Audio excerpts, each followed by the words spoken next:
The Hôtel du Palais is a hotel located beside the Atlantic beach in the resort town of Biarritz, on the Côte Basque in the French department of Pyrénées-Atlantiques.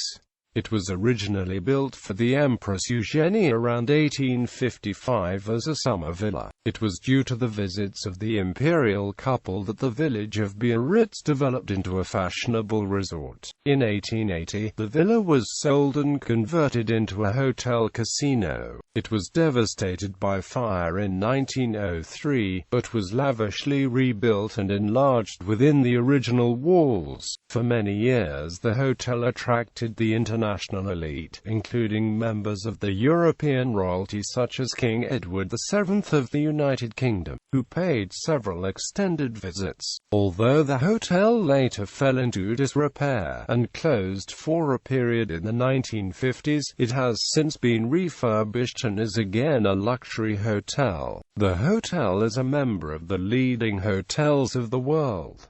Original Palace. The building is set on the main beach of the town, which lies on the rugged coast of the Bay of Biscay at the foot of the Pyrenees. In 1854, the Emperor Napoleon III and his wife Eugénie bought several acres of dunes in Biarritz and gave the engineer Daguerre the task of establishing a summer home surrounded by gardens, woods, meadows, a pond and outbuildings. Napoleon III chose the location near Spain so his wife would not get homesick for her native country. Hippolyte Durand was given the job of designing the Villa Eugénie and outbuildings, and overseeing construction, which began in 1854. Durand was abruptly dismissed in June 1855 and replaced by the 27-year-old architect Louis-Auguste Couvrecheff, who adopted a less austere style.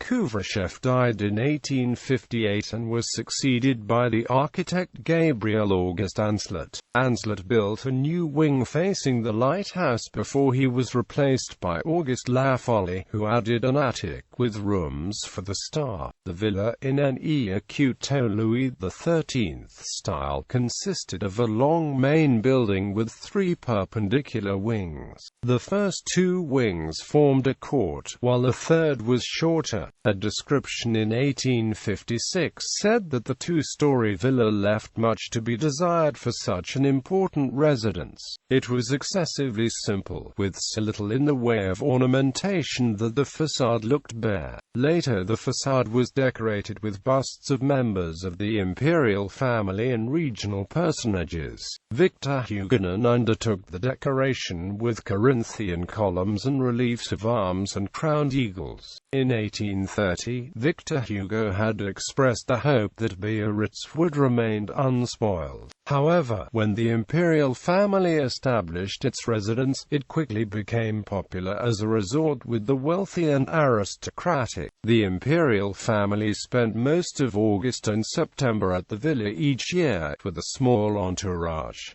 Early visitors were not always impressed. An English magazine described the village in 1858 as ...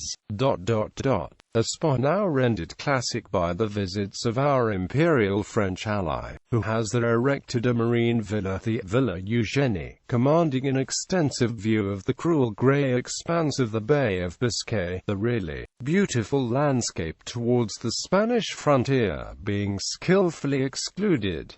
Sans this landscape, and taking the village in itself low, we are transported once more to the outskirts of Brighton. Brightonian dwellings, square and new and ugly, meet our bewildered gaze on every side, and in miniature proportions.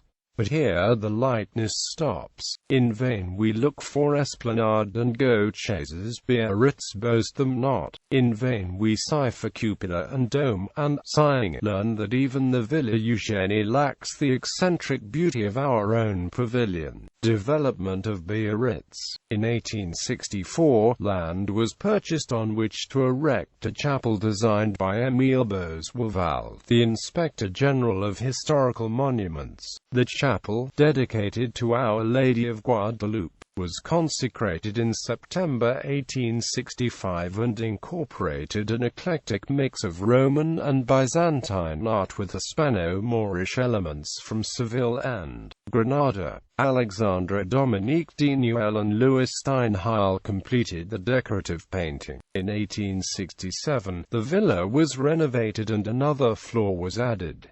An 1867 description was still unenthusiastic. A few minutes before we reach Biarritz, we pass on our right hand the private chapel of the Empress, and the gates leading to the Villa Eugénie, to the latter of which a large box is attached with the words B.O.I.T.E.O. petitions inscribed in prominent letters. The villa itself we can see through the shrubbery, a plain substantial building close to the shore, but bare and bleak-looking, exposed on every side to the wind, although the shrubs and trees that were planted around it have grown up during the last 2 or 3 years, and give it an appearance of shelter on the land side. It is the least picturesque and the bleakest spot in Biarritz, and almost the only one whence no good view of the Spanish mountains can be obtained. Biarritz remained fashionable after the fall of the dynasty in 1870.